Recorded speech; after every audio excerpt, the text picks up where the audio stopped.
Hello à tous! Allez, on y va! Imaginez votre souffle qui revient vers vous, mais un tout petit peu en retard. Que se passe-t-il si votre voix vous revient un instant en différé? Aujourd'hui, on teste un outil court pour reprendre de la distance face à la douleur en toute sécurité. Avant de commencer, un avertissement important. Ceci n'est pas un avis médical. Ne pratiquez pas si vous avez des antécédents d'épilepsie non contrôlée, d'hyperacousie ou d'acouphènes sévères. Si vous ressentez vertige, nausées, une augmentation de la douleur ou tout signe rouge, arrêtez immédiatement et consultez un professionnel. Très important, restez assis ou adossé pendant l'exercice. On va aussi faire une mesure simple. Notez l'intensité de votre douleur sur une échelle de 0 à 10. Localisez-la rapidement et vérifiez votre matériel, casque ou haut-parleur. Volume bas pour commencer. Je me présente très vite. Je suis Élise, physicienne. Je vais expliquer pourquoi cet écho retardé peut aider, sans promettre de miracle. En termes simples, notre cerveau prédit les sensations liées à notre propre voix et souffle. Si l'information arrive décalée, cette prédiction se casse un instant et l'attention se redistribue. Intention égale information. Et moi, c'est Denis. Je vous accompagne pas à pas dans le protocole. On va rester très prudent. On commence petit, on observe, on documente. Prêt? Commençons par la baseline. Prononcez dans votre tête ou à voix basse le chiffre de douleur et notez le matériel que vous utilisez. Pour clarifier le pourquoi, pensez à un musicien qui joue et s'attend à entendre sa note immédiatement. Si le son revient un peu après, le cerveau réévalue la priorité de cette sensation. Ce bref décalage peut réduire l'urgence perçue de la douleur parce que l'information n'est plus parfaitement attendue. Attention toutefois aux limites, ce n'est pas une cure, c'est une technique d'externalisation perceptive. Passons au protocole pratique.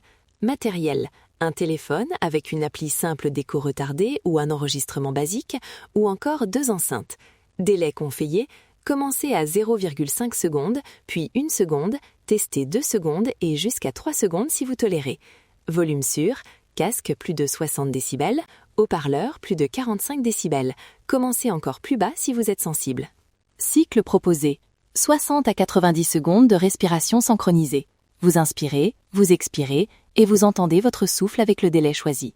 Puis, 60 secondes où vous déplacez l'attention. Décorrélation. Respirez sans chercher la synchronie. Observez ce qui change. Variante pour les lieux publics ou pour les personnes sensibles, utilisez la version sans audio, une visualisation guidée. Imaginez votre souffle qui s'éloigne, puis qui revient, avec un léger décalage. La même logique de prédiction s'applique, mais sans stimulation sonore. Superposition guérit. En pensée, vous créez un petit décalage perceptif. Quelques règles de sécurité supplémentaires. Interdiction stricte si vous avez épilepsie non contrôlée, hyperacousie ou acouphènes sévères. Arrêtez immédiatement si vous ressentez vertige, acouphènes nouveaux, nausées, panique ou augmentation nette de la douleur. Et surtout, documentez vos séances. Note avant, note après. Répétez jusqu'à 3 fois sur 72 heures pour observer un effet fiable. Un petit rappel des repères chiffrés. Commencez au délai 0,5 seconde, volume bas, casque inférieur à 60 décibels, cycle 60-90 secondes synchronisé, puis 60 secondes décorrélé. Si vous augmentez le délai ou le volume, faites-le graduellement et observez. Scanne, focalise, transforme, mais toujours prudemment. Démonstration rapide ensemble. Je propose un délai 1 seconde pour commencer. Installez-vous assis, adossé, détendez les épaules. Inspirez, expirez et écoutez le retour de votre souffle avec un léger décalage. On fait 60 secondes synchronisées maintenant. Je guide. Inspirez lentement, expirez lentement. Laissez l'écho vous revenir.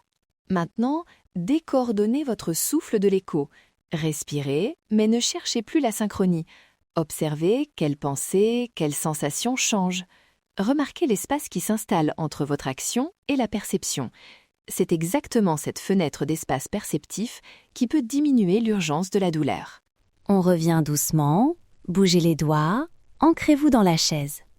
Prenez une nouvelle note de votre douleur sur 0,10 et comparez. Même si la différence est petite, notez-la. Répétez le protocole 1 à 3 fois sur 72 heures et tenez un court journal. Délai, volume, session, variation de la douleur. En synthèse, 3 règles d'or. Commencez très bas, délai et volume, restez assis adossé, documentez sur 72 heures. Et souvenez-vous, ce protocole vise à modifier la priorité attentionnelle, pas à masquer une douleur qui nécessite un soin médical. Merci d'avoir partagé ces minutes avec nous. Si vous voulez la fiche script, les variantes sans audio et des pistes exclusives pour pratiquer en voyage ou en public, abonnez-vous à l'émission. Abonnez-vous pour des exercices exclusifs.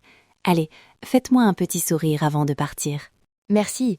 Et si vous testez, notez vos observations et revenez nous dire ce que vous avez ressenti. Intrication à l'œuvre, même dans votre souffle.